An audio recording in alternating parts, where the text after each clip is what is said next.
자, 오늘 우리가 할 일은 운동량과 충격량이라는 거야.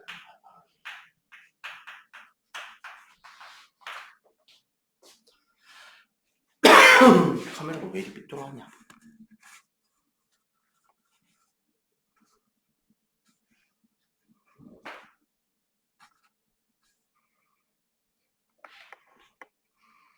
자, 운동량이라는 물리적 개념은요,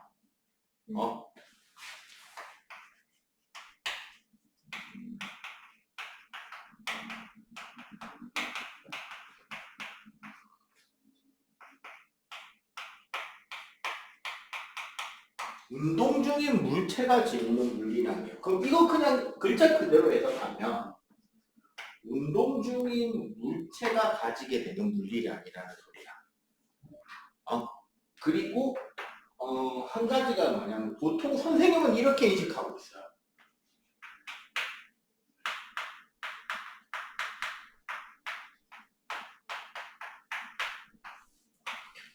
운동 관성의 크기.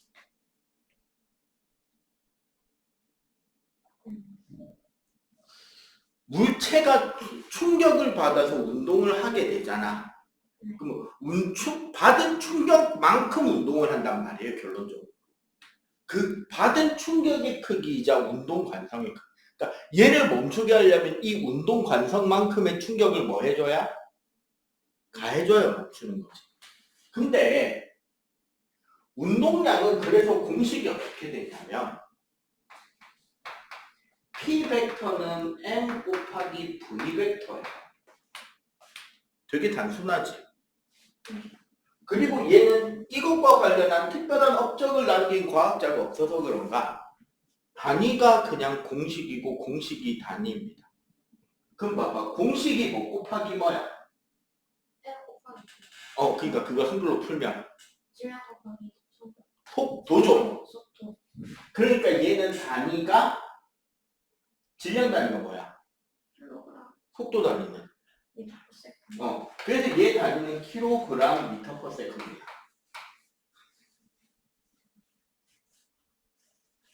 응? 자, 여기서요. 이 내용에서 우리가 같이 봐야 될 게 있어요, 사실은. 우리 지난 시간까지 배운 역학의 전체 공식 정리를 생각해 보면 이게 있었죠. A라는 것은 델타 T분의 델타 V였고, 그지? 얘가 뭐였죠? 단위 질량당 받게 되는 힘이었다 그랬잖아. 요 공식에서 가속도만 빼고 식을 정리하면 어떻게 된다? 선생님 싫어하는 분모를 없애버리면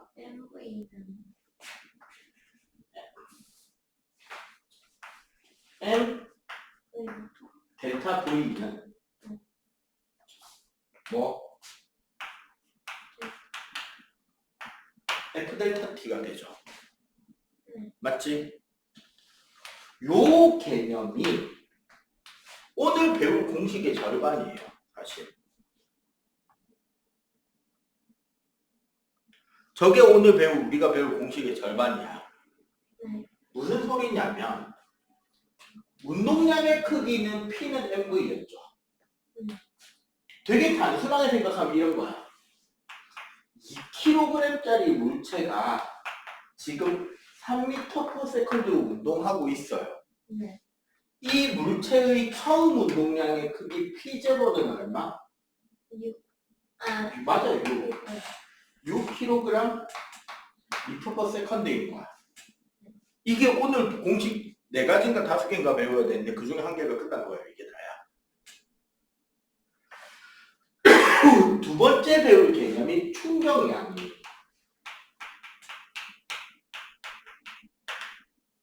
충격량이란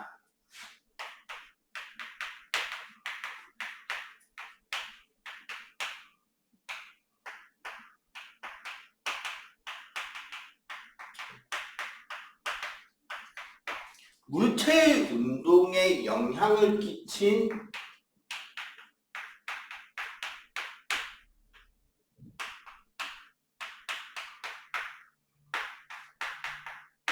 충격의 양인데 임팩트라 그래서 I라고 돼요. 그래서 충격량은 물체에 가해진 힘의 크기와 그 힘이 가해진 시간의 곱이에요. 그럼 충격량은 운동량 아니에요? 아니지. 정확하게 설명해. 충격량은 운동량의 델타 V잖아. 그냥 V가 아니라 델타 V잖아. 그치? 운동량의 변화량이 되는 거야. 이건 결론이에요, 오늘. 자, 요거 그럼 단위는 뭘 쓰면 좋을까? 충격량의 단위. 뉴턴 per second. 네, 뉴턴의 세컨드예요. 근데 요거 잘 봐봐. 요 공식 정리 좀 합시다. 우리가 알고 있는 공식을 이제 다 때려박아 보는 거야. F는? LA. 그치. A 델타 T는 뭔데? 이거는 힌트는 저기다 적혀 있어요. A 델타 T는. A 델타 T는 델타 V. 그쵸. 델타 V는 원래 뭐가 델타 V인데?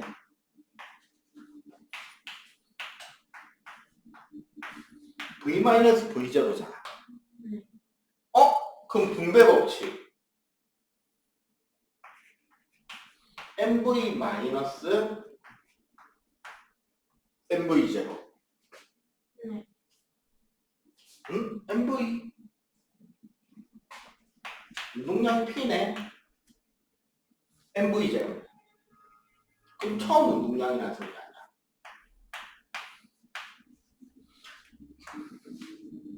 그게 뭐다?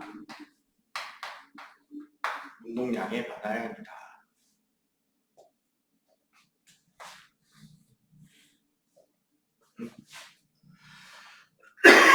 그 말은 뭐다?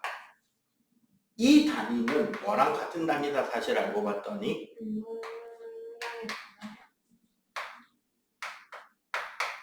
얘랑 같은 단위라는 거야.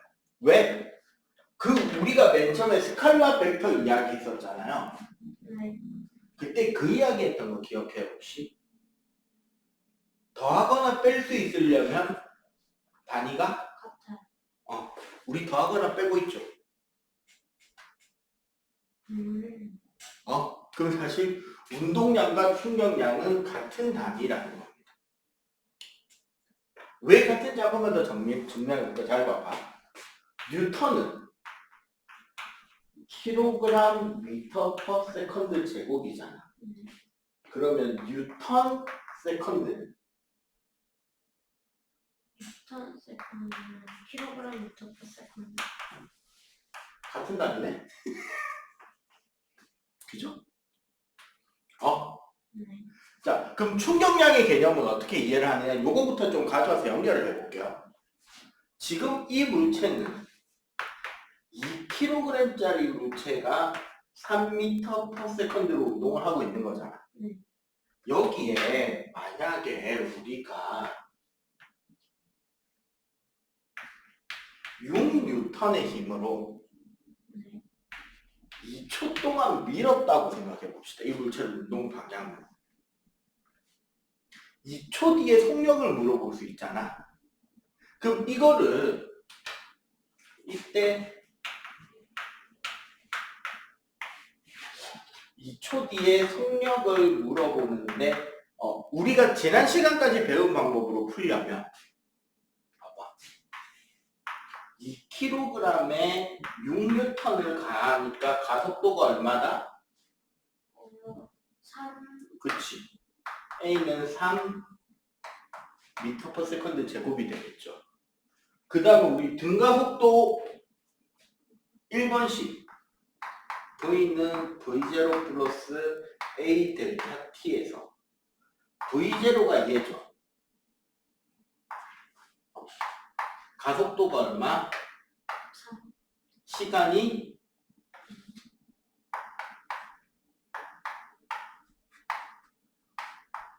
요렇게 풀어지지. 네. 원래 풀이면 요렇게 푸는 거잖아. 네. 근데 어떻게 풀 수도 있다. 여기 보세요.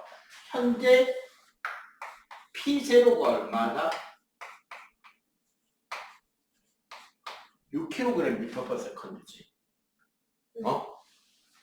이 물체가 가진 충격량 얼마나? 12 그러면 얘는 2초 뒤에 2kg짜리가 속력이 V일 때 이 V는 뭐가 돼야 된다? 6 더하기 12가 돼야 된다. 는 얼마? 2 곱하기 V가 18이니까 V는 얼마? 이렇게 푸나 이렇게 푸나? 최종적으로 풀이 값은 어떻게 나온다? 동일하게 나온다. 그러면 이렇게 그냥 옛날 방식으로 풀어도 되는 문제인데 왜 우리는 굳이 운동량과 충격량을 배워야 되냐? 근데 여기 옛날 하는 공식을 배우고 있어요. 이것도 공식으로 배운 거잖아요. 조금 단순. 그치, 공식이 좀 단순하지. 무엇보다도 우리가 운동과 관련돼서 물리에서 배운 것들이 뭐가 있는지 생각해보면 속도, 속력 공식이 있죠. 등가 속도 같은. 그 다음에 또 운동이 들어가는 말이 뭐가 있었죠? 운동 에너지. 2분의 1은 이제 자, 근데 봐봐. 속도만으로 운동과 운동 효과를 전부 다 표현할 수 있느냐라고 물어보면 아니오가 됩니다. 왜 아니오가 되냐면요. 속도만으로 모든 걸 표현할 수 없는 이유는 지금 봐봐. 이 교실 안에 공기 입자들은 운동 중이에요, 멈춰 있어요? 운동 중이죠. 빨라요, 느려요? 우리가 생각하지도 못할 만큼 졸라 빨리 움직입니다. 공기 입자들.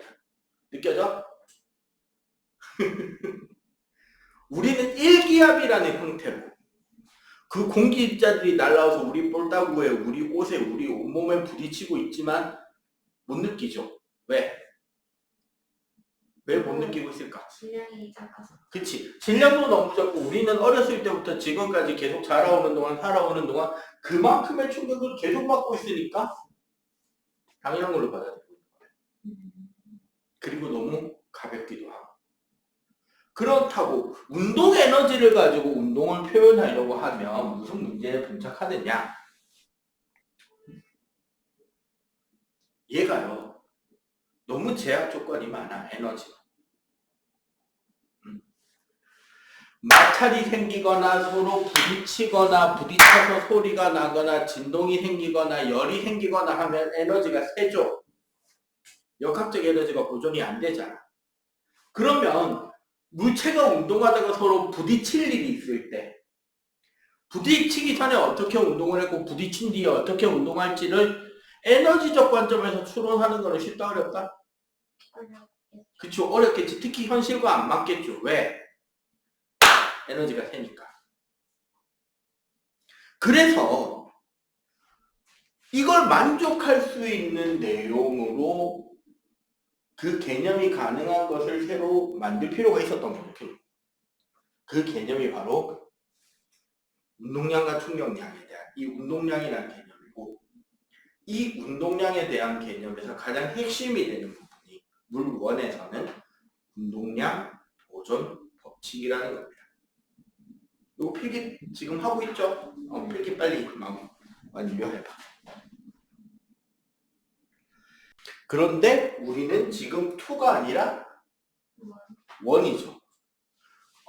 물리학 1은 물리학 혹은 이제 옛날 레벨에서 우리가 물리학 1이라고 하는데 이건 1단계라는 뜻도 있지만 원 디멘전이라는 뜻도 있어요. 1차원? 네. 1차원은 뭐죠? 선이에요. 점은 제로 디멘전이에요. 위치만 존재하니까. 선이에요, 선. 1차원이 선, 2차원이 평면, 3차원이 공간.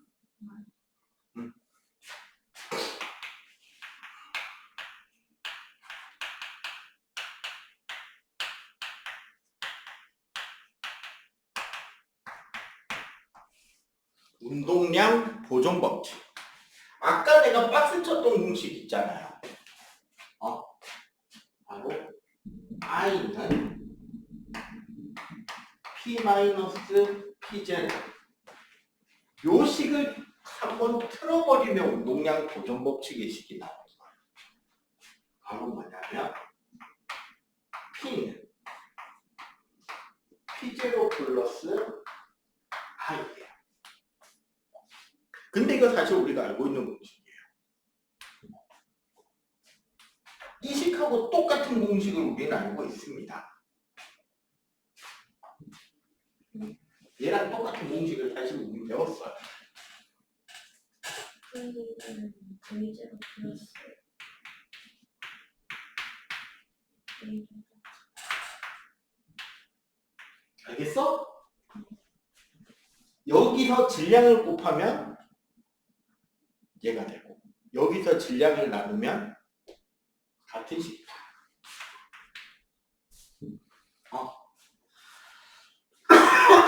그냥 이거예요. 자, 그럼 증명을 한번 해볼게요. M1의 물체가 V1의 빠른 속도로 앞서 나가고 있는 M2, V2로 운동하는 물체를 따라가고 있어요. 일직선상에서. 잠시 뒤에 무슨 일이 생기겠죠? 그렇죠. M1과 M2는 충돌을 합니다. 충돌을 하면, 자, 여기서 너무 쉬운데 아이들이 실수하는 문제. 질량이 다른 M1이 M2를 때려박을 때 M1이 M2보다 무겁다고 칠 때 M1이 M2한테 가하는 힘과 M2가 M1한테 가하는 힘의 크기는 누가 크게? 얘가 질량이 더 크다고 치고 질량이 큰 놈이 질량이 작은 놈을 뒤에서 받았어. 그러면 M1이 M2한테 가하는 힘이 있을 거 아니야. 그리고 그와 동시에 M2도 M1한테 뭔가 힘을 주겠죠. 이 두 힘의 크기는 같지 않아요. 그렇지. 왜 같은데? 작용 반작용. 그렇지. 작용반작용으로 얘가 F라고 한다면 그럼 얘는 저절로 뭐가 된다? F 마이너스. 마이너스 F면 되지. 그리고 이 두 물체가 서로 힘을 주고받는데 걸리는 아주 짧은 시간이 델타 T가 존재하겠죠. 그지? 자, 이 충돌이 있고 나면 어떻게 되느냐?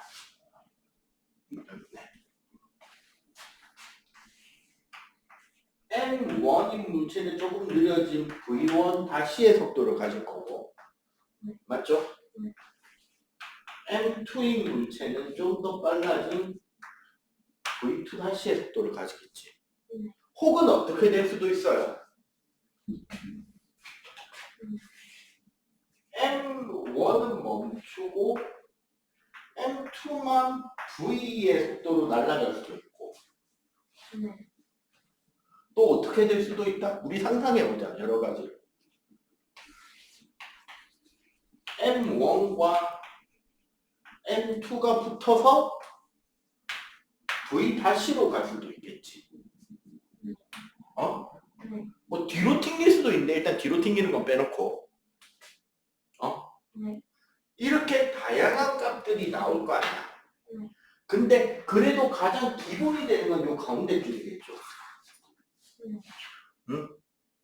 이 가운데 줄을 가지고 우리가 이제 공식을 유도해 보자는 거지.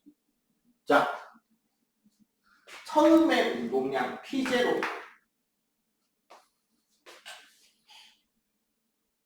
그림을 적어보면 여기는 M1 V1이고 얘는 M2 V2죠. 충격량, 임팩트는 얘는 마이너스 F 델타 T고 얘는 플러스 F 델타 T겠죠. 맞지?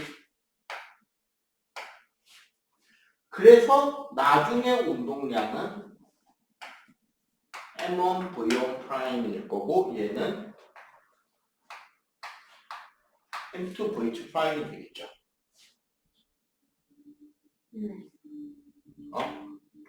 자, 요렇게 정리를 해서 써보면 네. 무슨 공식이 성립하냐? 잘 봐봐. M1 V1 마이너스 F 델타 T는 M1 V1 프라임. 맞아요, 이 식? 네. P0 플러스 I는 나중 P다라는 식에서 요 식은 참이죠. 좀 작게 적어도 좀 더 크게 적죠.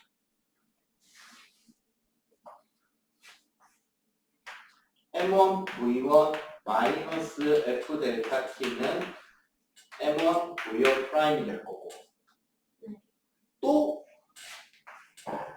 M2 V2 플러스 F 델타 T는 M2 V2 프라임이 되겠죠.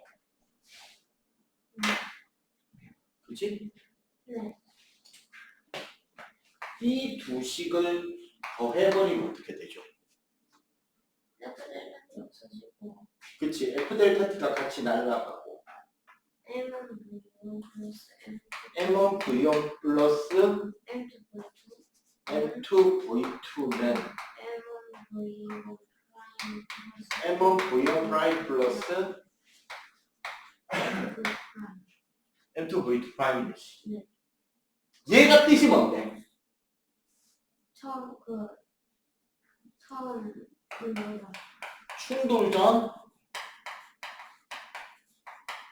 운동량의 합이 얘는 뜻이 뭐죠? 충돌 후 충돌 후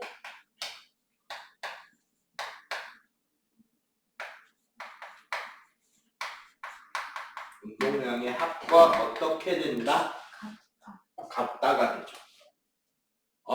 네. 그리고 여기 이 충돌 후 운동량의 자리에 얘가 들어간다면 식이 어떻게 바뀔 거다? 얘가 들어가면 되는 거고. 근데 그거 어찌 가면 똑같은 그치. 이렇게 해서 한 방에 계산할 수 있는 거고. 이 경우는 그냥 M2V 하면 되지. 왜? M1 곱하기 0 더하기니까. 이해가 되죠? 네. 뒤로 튕기면 어떻게 될까 그러면 만약에. 뒤로 튕기면 마이너스 그치. 여기서 만약에 V 다시로 튕기면 마이너스 M1V 프라임 더하기 M2V가 되겠지. 즉 다양한 형태로 어떤 식으로 식을 세우더라도 운동량의 크기 총합은 어떻게 된다? 같다가 돼요. 그리고 이 법칙을 가장 적극적으로 과학계에서 잘 사용한 예가 뭐냐면요. 세턴 5 다단계 로켓이에요. 세턴 5 다단계 로켓. 인간이 만들어낸 가장 큰 로켓입니다. 어떤 용도로 썼느냐? 아폴로 계획이요. 아폴로 우주선을 달까지 날려보내는데 사용한 세계에서 가장 큰 인간이 만든 추진 시스템인데 딜레마가 하나 있었어요. 이 센터 5 로켓에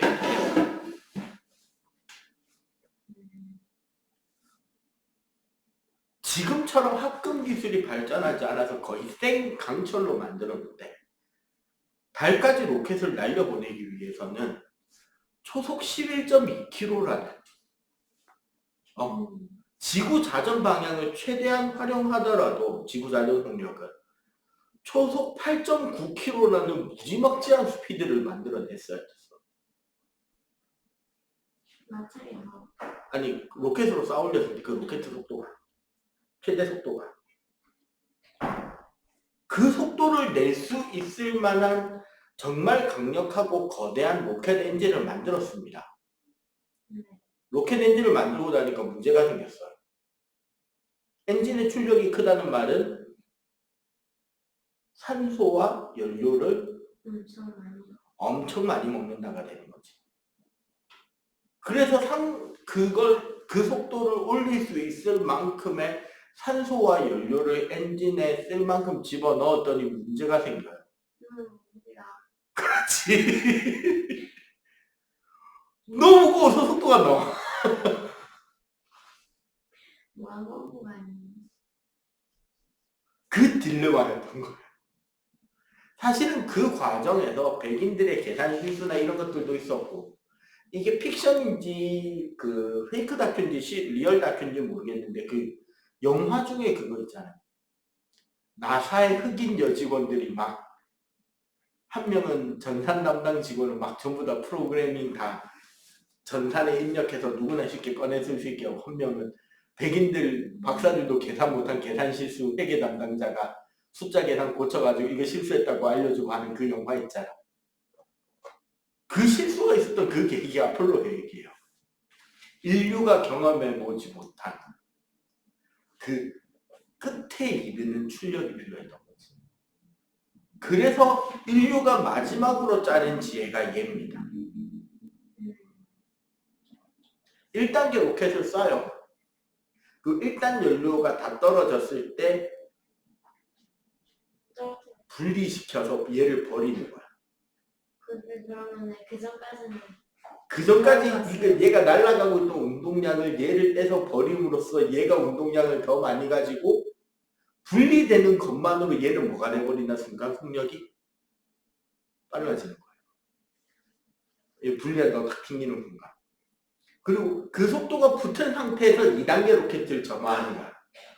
그리고 2단 로켓 다 쓰면 분리하고 버리고 3단계 로켓으로 그 속도를 내서 지구 밖으로 나간 뒤에 중력이 약한 데서 약간의 출력으로 마지막 속도를 맞춰서 계산에 맞게 달을 향해 날아가는 거지. 이전까지는 그러면 끝까지 잘 먹었어요. 아니지.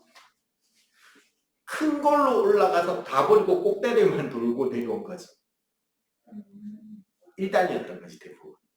1단으로 안 된다고 해서 2단, 2단으로 안 돼서 3단 그렇게 하면서 대형 로켓 엔진 그 이제 단계 버리고. 그 당시 러시아는 단일 로켓을 정말 엔진을 장거를 많이 달아서 한 방에 쏴올리는 타입이었고, 그리고 이제 그러다가 콜롬비아로 계획되면서 대형 연료통에 보조 엔진 2개 달고 올라가는 형태로 그 사진 내용 봤을 거 아니야. 우주 왕복선 계획. 레고도 있죠. 그런 모양으로 진단했는데 사실 들어가는 돈은 별차 없이 똑같이 비쌌다. 그렇게 우주 왕복선 하면 싸질 줄 알고 그걸 한 거야. 근데 알고 보니까 어떻더라? 그 내열 타입 값 생각하면 재활용하는 게 재활용이 아니더라. 그래갖고 재활용 몇 번 더 했다가 우주 왕복선 3대 중에 2대 터지고 1대 남아서 그냥 박물관에 가둬버렸잖아. 안 쓰고. 그러고 지금 미국은 어떻게 저기 우주 정거장에 올라간다? 러시아가 타고 올라간다. 스페이스X 만들어서 그건 아직까지 저기 우주 정거장 높이까지 올라가는 건 아니에요. 몰라, 이제 더 개발이 되면은 모를까. 일단 지금은 그까지 올라가는 그 로켓은 아닙니다. 스페이스. 오케이? 요거 필기 더 나가서 빨리 필기. 자, 충격량 I라는 것은 F 델타 T였잖아. 그냥 단순하게 이 식 자체의 의미만을 따지게 되면 뭐가 되느냐. 세로축에 힘을 놓고요.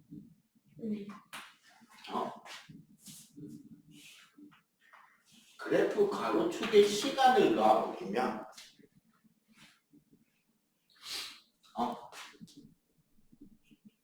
이 그래프의 해당 넓이는 뭐가 되죠? 충격량. 네, 그렇죠. F 델타 T가 되니까 충격량이 크게 될 거 아니야, 넓이가. 근데 현실은 실제로 이렇게 네모 반듯한 그래프가 잘 안 나오겠죠. 현실은 사실은 실제로 대부분의 물체에 힘이 가해지는 그래프를 보면 힘과 시간이 가해지는 그래프를 보면 이 그래프의 모양은 어떻게? 약간 이런 표준 도수 분포 그래프? 이런 형태를 띠는데 이거 우리 속도할 때도 이야기했잖아. 이거 이렇게 잘라서 본다고 친다면 이거 결국 이 밑넓이도 뭐의 의미가 된다? 충격력. 그치. 이 넓이도 충격량의 의미가 될 것이다. 그죠? 자, 여기서 한 바닥을 넘겨보면 충돌과 충격 완화라는 개념이 나오면서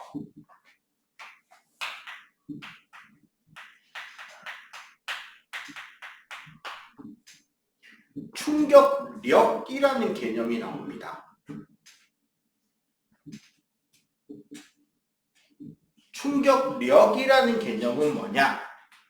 네.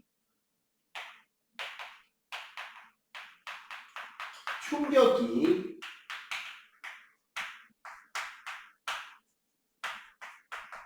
가해지고 있는 시간 동안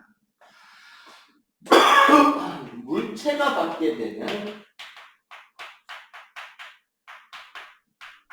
자, 요 개념이 중요해요.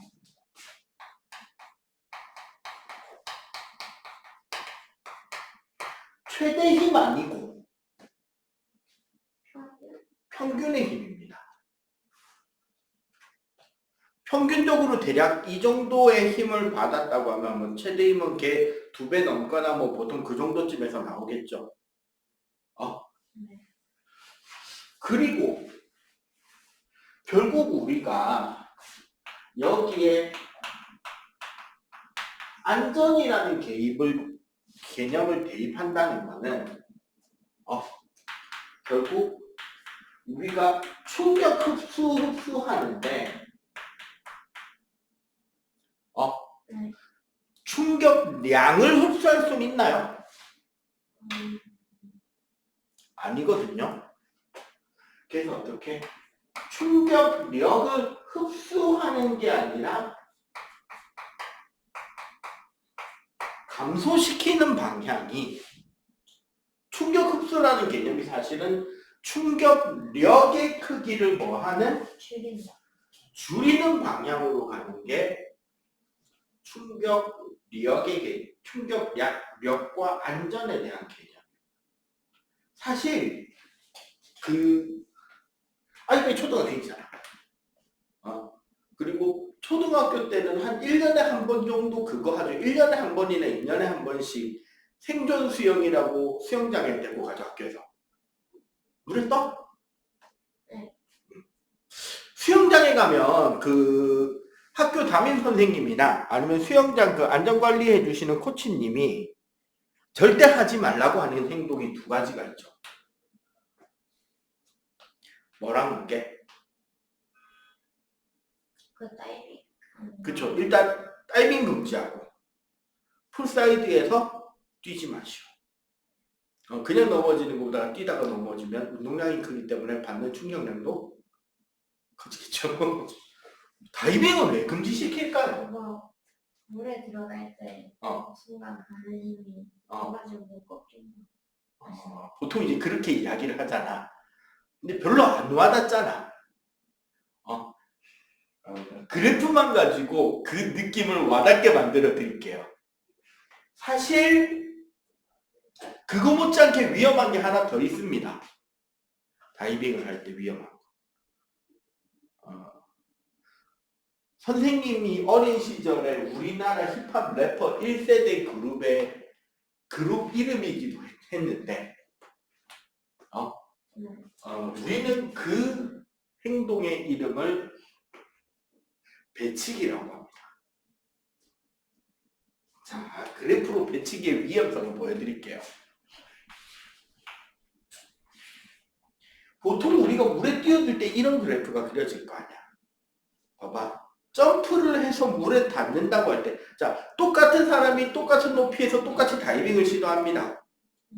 그럼 우린 역학적 에너지 보존 법칙에 따라 이거 가로축을 좀 길게 그려놔야 돼요. 그래야지 좀 더 리얼해. 가로축. 조금 여유 있게 그려놓으세요. 똑같은 사람이 똑같은 높이에서 똑같이 다이빙을 해서 물에 닿는다면 물에 닿는 순간의 속력은 같을 거 아니야. 그럼 물에 닿을 때 그 사람, 즉 물체가 가지고 있는 운동량의 크기는 같죠. 그럼 우리가 다이빙을 했을 때 결국 보면은 물속에서 멈춘 뒤에 부력으로 떠오르는 거잖아. 맞지? 네. 그러면은 내가 받아야 되는 충격의 양은 내가 물에 닿는 순간 가지고 있던 운동량의 크기만큼 뭘 해야 돼요? 충격을 받아야 되죠. 근데 다이빙에 성공하면 어떻게 돼? 쭉 들어가지. 쭉 들어가면서 충격을 받아서 멈추잖아. 그리고 부력으로 싹 떠오르고 나면 쭉 들어간 탄성으로 쭉 빠져나오잖아. 즉, 쭉 하는 시간 동안 힘을 나눠받는 거죠. 그럼 그래프를 그리면 어떤 그래프로 그려진다? 성공을 했을 때는 그래프가 쭉 하면서 충격을 받겠죠.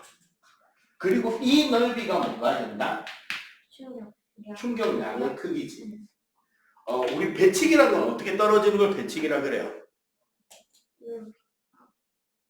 다이빙에 실패하고 그냥 물 위에 철퍼덕하고 멈추는 게. 자, 방금 힌트가 나왔죠?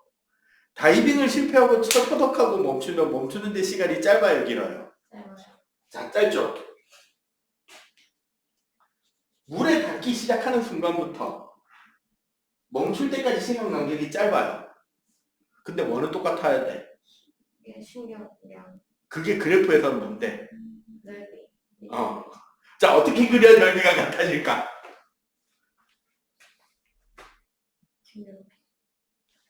그렇지. 이렇게 되겠지. 세로축이 뭐였더라? 받는 그 힘. 야, 그래프만 봐도 아파 보이지 않냐? 맞아, 아니야? 자, 왜 다이빙을 금지하는지 알겠죠? 이해가 되지? 네. 사실 봐봐. 뉴발란스는 뉴발란스도 홈이라던가 할 때 뉴발란스는 뉴발란스 특유의 방법으로 충격 흡수하는 시스템이 들어있습니다. 중창에. 그게 이제 야구와 같은 경우는 3000 시리즈랑 4000 시리즈랑 그 중창에 들어가는 재료가 달라요. 뉴발란스는 그 충격 흡수 재료 타입이 두 가지야. 뉴발란스 신발이 편한 게 원래 뉴발란스는 운동화 만들던 회사가 아니에요. 환자용 신발 만들던 회사야. 이게 발이 편해요, 솔직하게. 근데 딱히 그 디자인에 그 가격을 주고 신발을 신기가 조금 그래서 내가 뉴발란스 그걸 아주 좋아하긴 해. 선생님 아디다스. 그다음에 아디다스도 아디다스 특유의 충격 흡수 시스템이 있죠. 나이키는 에어라고 그 공기 주머니 넣어놨죠. 아식스도 있고 뭐도 있고 많잖아. 공통적인 거는 충격 흡수가 잘 되는 신발은 왠지 신으면 무슨 느낌이 나? 푹신하지. 근데 푹신하다는 것의 과학적 의미는 결국 뭐다? 멈출 때까지 시간을 뭐 한다? 늘려준다 이거지. 친구들하고 농구할 때 리바운드 잡고 착지할 때 생각해봐. 공을 잡고 땅에 떨어져서 멈출 때까지 무릎과 허리를 굽혀서 자세를 낮추면서 서잖아. 착지하잖아. 어디 높은 데서 뛰어내릴 때도 어떻게 해? 무릎과 허리를 굽혀가면서 멈추잖아. 혹은 우리 매트 같은 데 떨어졌을 때 푹신한 매트는 뭐야? 쑥 들어가면서 충격을 흡수해 주잖아. 결국 충격을 흡수한다는 개념 자체가 뭐예요? 그치. 시간을 늘려줌으로써 받는 힘의 크기를 어떻게 유지한다? 적게 유지한다. 예를 들어서 화재 대피를 위해서 2층에서 뛰어내리는데 밑에 좋은 매트를 깔아준답시고 별이 5개 돌침대를 깔아놓으면 어떻게 돼?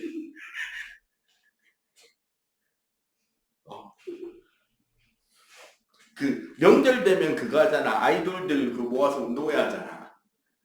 겨울에 춥다고 실내에서 50m 달리기 하는데 도착 지점에 충격 흡수하라고 매트리스를 쌓아야 되는데 흡춘 데 세워놓으면 어떻게 돼? 그렇죠. 멈추는 시간이 짧아지기 때문에 큰 힘이 가해지는 거지. 그리고 우리 1학기 때 배웠잖아. 맨 첫 시간에 배웠죠. 물체의 힘이 가해지면 모양이나 형태가 변한다. 과학적으로 상상하는 끔찍한 상상놀이. 무서운 이야기를 한 건 하나도 아닌데 왜 우리는 그저 상상이 가고 있죠. 이게 충격 흡수인 거예요, 결국. 충격을 흡수하기 위해서 우리는 대부분 뭘 한다? 시간을 늘려준다. 그래서 여기 충격을 흡수하는 장치들 봐봐. 태권도 경기의 매트, 착지할 때 무릎을 구부리고, 포수가 공 받을 때 자동차 범퍼, 에어매트, 에어백, 고무줄, 헬멧 안쪽에 스펀지, 공기 충격 흡수용 뾱뾱이. 전부 다 결국은 뭐다? 물체를 멈추는 데까지 시간을 늘려주는 쪽으로 설정이 돼 있다는 거죠. 실제로 옛날에 선생님이 딱 이 나이쯤? 이 나이보다 어릴 때쯤 TV에 뭐가 나왔었냐면 카이스트. 카이스트요. 지금 이제 대학교죠. 한국과학기술원. 내가 진짜 어릴 때 카이스트는 대전에 있기 전에 원래 서울에 있다가 대전으로 내려갔거든요. 서울에 있을 때 TV에서 그 카이스트 대학 축제를 한번 보여준 적이 있어. 물리학과 축제인데 교수님이 상금을 걸어놓고 실험 대회를 하고 있어요. 뭐냐면 재료비 그 당시 돈으로 5,000원을 가지고 카이스트 그 영구동 건물 5층 옥상에서 계란을 땅바닥에 떨어뜨리는데 가장 빨리 그러니까 계란이 깨지지 않은 팀 중에 바닥에 가장 빨리 떨어진 한 팀한테 상금을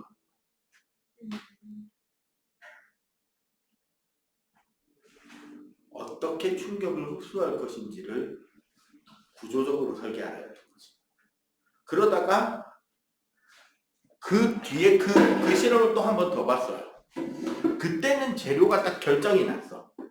나무젓가락과 노란 고무줄만 가지고 그 구조를 설계하는 거야. 어떻게 해야 계란이 깨지지 않고 가장 빠른 시간 내에 바닥에 도착하게 할 것인가. 그러면은 그냥 그 낙하 실험이라는 거야. 구조물에다가 힘이 가해지게 그러니까 좀 구조물을 단단하게 하지 않고 계란이 갔을 때 좀 뭉개질 수 있게. 그렇지. 그러니까 그게 지금 요즘에 비슷한 그래갖고 그때 우승한 사람의 구조 비슷한 게 지금 나오는 게 뭐냐면 에어리스 타이어. 자동차 타이어인데 우리는 지금 타이어에 공기를 채워 놓잖아요. 그게 아니고 에어리스 타이어라고 있어요. 이 바퀴 가운데 축이 있고 바깥에 우리 바퀴 부분이 있고 여기를 고무판을 이렇게 빽빽하게 연결해가지고 이것으로 충격을 흡수해주는 장치를 만들어. 그러면 공기가 들어간 게 아니까 뭐가 날 리가 없다? 그렇지. 그래 이제 연구를 하는데 아직까지 뭐 구조적으로 뭐 충격을 여러 번 반복적으로 받을 때 승차감이 안 좋다던가 뭐 그런 여러 가지 문제가 아직 남아서 예, 그런 것들 때문에 연구를 뭐 계속하고 있다고 하는데 예, 이런 형태의 구조를 나무젓가락으로 만들어서 충격을 받을 때 얘가 여기서 어느 정도 유동적으로 움직이는 공간이 확보되고 그 탄성력, 그 충격으로 계란이 부서지지 않고 예, 바깥쪽 구조가 적당히 부서지면서 안쪽의 계란까지 충격이 전달되지 않게 하는 구조를 나무젓가락으로 만든 팀이 결국 우승을 하더라고. 그걸 이제 다양한 구조로 만들어내는데 그게 방송에 나오는 걸 봤을 즈음에 또 또 하나의 우리 충격적인 CF 광고를 보게 됩니다. 지금은 이제 대한민국에서 가장 잘 팔리는 차는 아닌데 그 당시 대한민국에서 가장 많이 팔린 차. 대한민국 굴지의 자동차 기업 H그룹의 중형 승용차인 S모델. 참고로 지금도 그 이름으로 나오는 차가 있습니다. 그 소타라고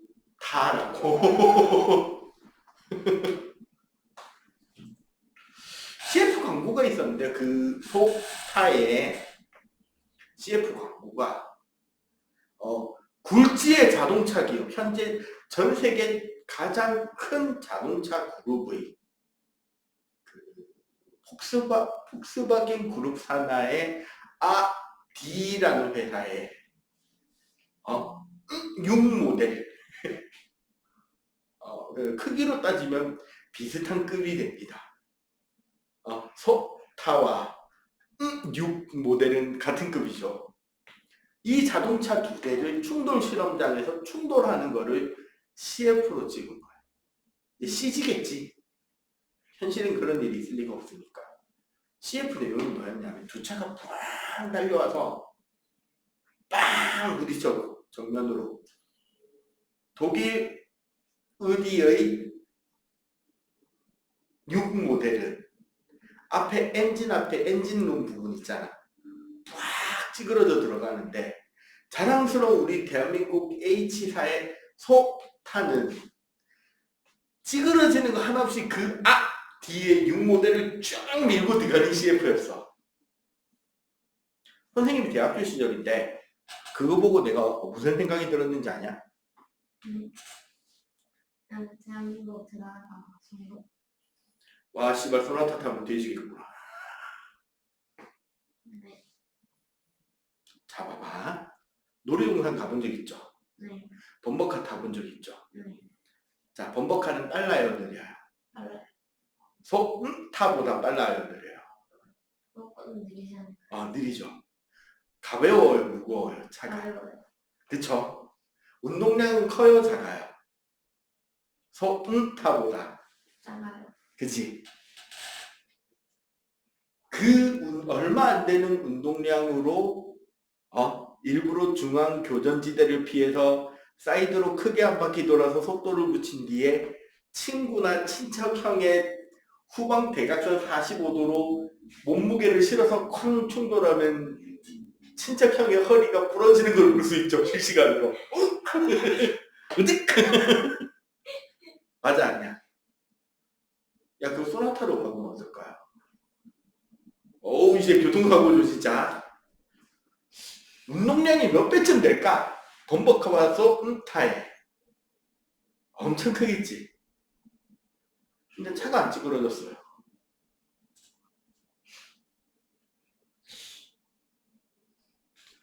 그 농구할 때 점프를 하고 착지를 해야 되는데 신발이 농구화가 아니라 나막 신으면 발바닥에 무슨 느낌이 날까요? 짜릿하겠죠? 맞아 아니야? 교통사고가 났는데 차가 안 찌그러졌다?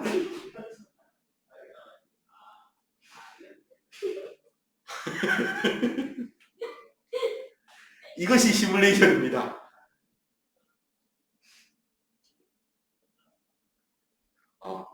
차를 튼튼하게 만들어서 차를 박살 안 낼 테니까 그 충격이 전달되는 거는 운전자가 받거나 말거나.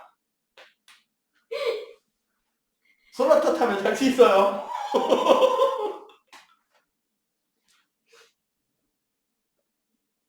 그치 갑자기 걱정이 되죠.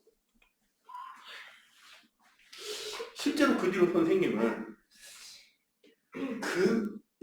그 시즌에 나오던 그 소나타 모델이 단종되고 다른 모양의 소나타가 나올 때까지 소나타 한 번도 안 탔습니다. 아무리 바빠도 소나타 택시도 안 탔어요.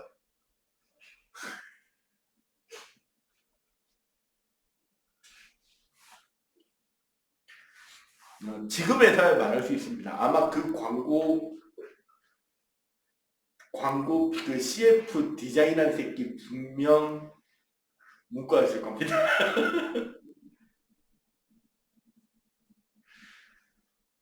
이해가 되죠? 튼튼하면 안 부서져야 되는 게 아니지. 안전을 위해서는 어떻게 돼야 되는 거야? 잘 모르겠어. 아니, 그냥 잘 부서져도 안 돼.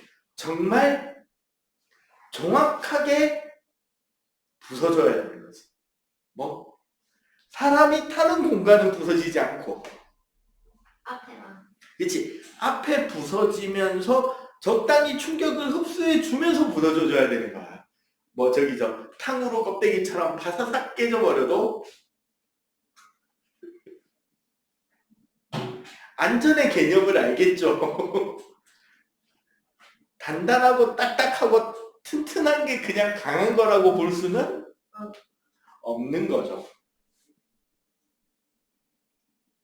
이해가 되지? 네. 이거 말고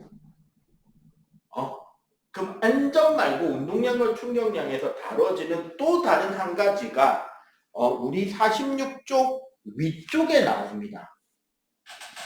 바로 운동량의 변화를 크게 하는 방법이에요. 요거 필기 다 했어? 네. 그러면 또 다른 하나. 안전 말고 또 다른 길이 하나가 더 있다는 거야. 바로 뭐냐면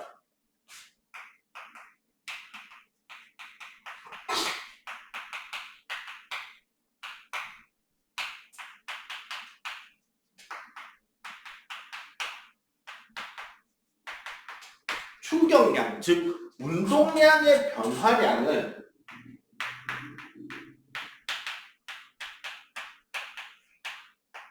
크게 하는 것도 아이러니하게 방식이 똑같아요. 뭐 델타 T를 크게. 증가시켜. 선생님 앞에 거랑 설명이 같잖아요. 어떻게 델타 T를 증가시키는 거냐면 봐봐. 우리 안전을 위해서는 어떻게 한 거였느냐? 줄였어. P가 일정할 때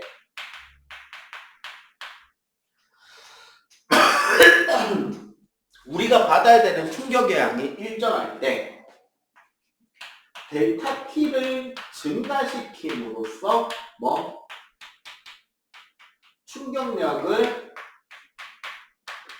감소시키는 장치가 안전이었잖아요. 네. 그럼 얘는 뭐다? 우리가 보통 열병기, 화약병기, 화약이나 열에너지를 활용하는 열병기에서의 장포심, 대포 길이를 어떻게 하자? 안전하게 해봐. 혹은 스포츠에도 이게 있습니다. 우리는 보통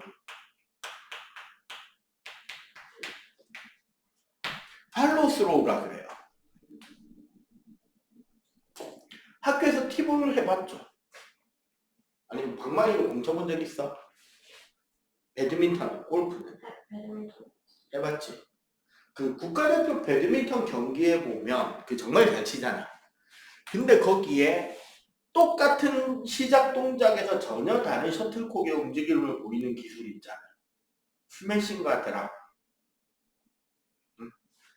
크게 공이 뽕 위로 날아올 때 여기서 팔에 있는 힘껏 풀스윙을 막 갈려버리면 어떻게 돼? 셔틀콕이. 그냥 직선으로 내려 꽂히죠. 시속 거의 200km 이상의 속도로. 근데 이거를 팍 찍는 척하면 여기서 딱 끊어치면 어떻게 돼? 네트 살짝 딱 넘어가자? 뚝 떨어지잖아. 왜 이런 차이가 나오느냐? 사실 이거는 네가 잘 알 겁니다. 네 나이쯤에 요거를 보통 남자애들이 깨닫거든요. 네 나이 언더에서 네 나이 오버로 넘어갈 때 거기서 볼게요. 유치원 때 농구공이나 배구공으로 드리블 한다 그럴 때 세게 튕기고 싶어서 어떻게 해요? 유치원 아이들은 공을 때리죠. 아무리 세게 때린다고 공이 팡팡 튕겨? 안 튕기지.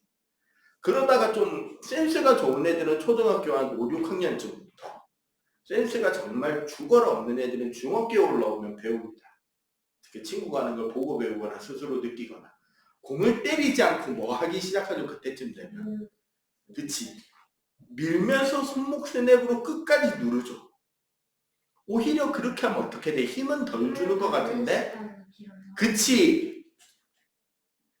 받는 시간이 길어지니까 어떻게 탕탕 밀어주면서 쫙쫙 공을 칠 수 있게 되잖아. 사실 이거 티 안 나는 반칙인데 배구 스파이크도 이거예요. 그러니까 우리가 스파이크를 이렇게 해서 땅 때리는 걸로 생각하잖아. 여기서 확 눌리는 거야. 손목 끝까지 서서. 그 배구 토스, 그 중학교 올라가면 체육 실기 시험에 농구 드리블 나올 거고요. 그 레이업이라고 하는 러닝슛 나올 거고, 배구에서 언더 토스, 오버 토스 나올 거거든. 오버 토스를 애들이 정말 못해요. 선생님이 체육할 때를 보면 봐도. 사실 쳐내는 게 아니야. 잡아 던지는 거예요. 공을 손으로 싹 캐치를 했다가 쭉 밀어주는 건데, 이게 공이 멈추면 반칙이야. 그냥 무르르 부드럽게 잡아 밀어. 패스 잡았다 던지는 것처럼 배구공을 손으로 싹 까놨다가 쭉 밀어주면 돼. 근데 그게 멈추는 공이 아주 짧은 순간이라도 멈추지 않는 부드럽게 그게 슥 튕겨나가는 느낌으로 나가야지. 그러면 반칙이 아니게 됩니다. 공통적인 게 있죠. 미는 시간을 길게 하는 거죠. 야구 공 치는 것도 지금 보니까 한국하고 일본하고 국가대표 경기 공을 여기다가 때리고 때린다. 여기서 땅 때리고 멈추는 게 아니지. 야구 선수들 보면 어떻게 쳐? 빵 치고 쭉 해서 끝까지 돌리지. 골프 선수도 여기서 공을 딱 치고 쭉 올리잖아.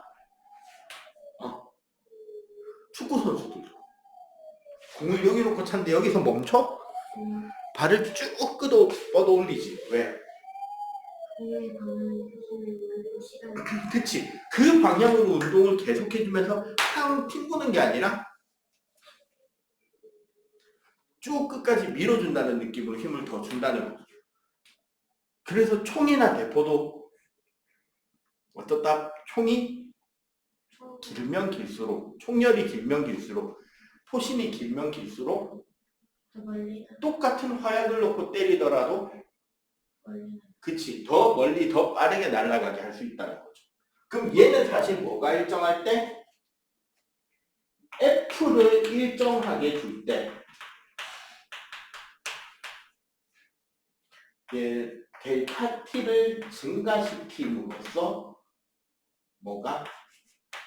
델타 B 즉 충격량이 증가하는 효과를 얻어내려고 하는 것이 바로 장포신 팔로스로의 효과인 거지. 그래서 그 원주민들 독침도 빨대가 짧은 거랑 긴 거 어느 게 더 유리하다? 긴 게 유리한 거. 그 중국 애들이 우리나라가 가지고 있었던 비밀 신무기 그 애기칼 활에 대롱 하나 달고 거기에 짧은 하나 달고 쏘는 거. 화살이 짧아지니까 더 빨라지는데 짧은 활이면 조금밖에 원래 못 당겨야 되는데 거기에 대를 걸고 이렇게 해서 쏘면 짧은 화살을 어떻게 충분히 긴 시간 동안 밀어주게 되니까 훨씬 더 빠르고 멀리 날아가는 그 편전이라고 하는 전 세계 우리나라에서 만든 비장의 신무기가 나오잖아. 뭐 이런 것들이 전부 다 운동량과 충격량이 여러 가지 과학적인 원리들을 옛날부터 지금까지 써온 거고. 자, 그리고 여기 한 가지 더. 아까 내가 설명을 안 하고 지나갔는데 45쪽 옆에 보면 그래프가 하나 더 나와요.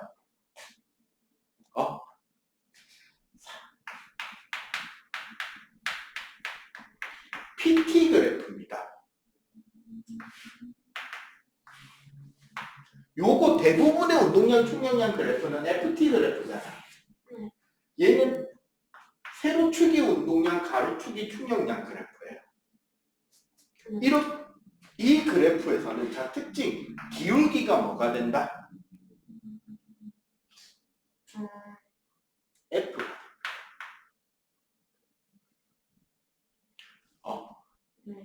그리고 요만큼이 델타 P가 될 거고요. 그지? 요 넓이가 나오잖아, 만약에. 어떤 시간 사이의 넓이. 이 넓이를 뭐로 나누면 물체의 질량으로 나누면 이동 거리가 나오게 돼 있어요. 왜? PT 그래프의 세로축을 질량으로 나누면 뭐가 무슨 그래프로 바뀌어요? VT 그래프. 네, 그러니까 여기에 질량으로 나누면 이것도 질량으로 나눠야 되니까 그러면 뭐가 된다? 밑넓이가 거리가 되고 기울기를 질량으로 나누면 기울기는 가속도가 되겠죠. 지금은 기울기가 힘이고 이런 것들을 알고 문제를 풀게 되면 훨씬 쉽고 다양하게 복잡하고 어려운 문제들도 풀 수 있게 된다. 기울기를 질량으로 나누면 가속도가 돼버리죠, 저절로. 이 그래프가 지금 중요한 거예요. 이 그래프가 VT 그래프랑 다르지 않다는 걸 인식하면 돼. 알겠지? 대신에 값을 넣고 계산하고 의미를 구할 때 조심해야 돼. 알겠죠? 자, 그러면 지금 48, 49, 50까지 해봐라.